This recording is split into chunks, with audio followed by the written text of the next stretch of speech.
Njohi cingananie iria irerikana ni cia muigana wa mamilioni ma mbeca cihithukitio thutha wa birigiceni iria iratabanio ni borithi kaunti-ini ya Nakuru.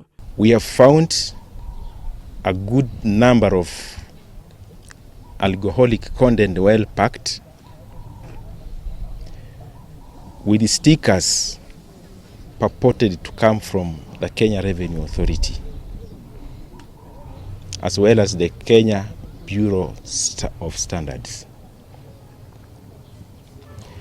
We've also had some drums filled with a liquid we suspect to be ethanol.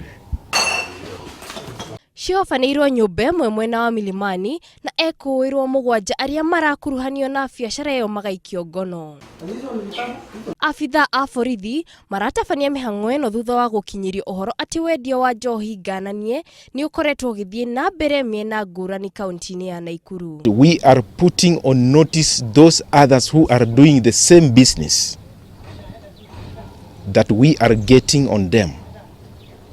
And we are not going to allow this happen here in Nakuru. Mwene nyũmba ĩno ĩrĩa njohi ithũkĩirio nĩ arethanwo nake na borithi maugĩte no magũthiĩ na mbere na ũthuthuria. Ngĩribotera Inooro TV, Getwo Wanjikũ wa Wabiru.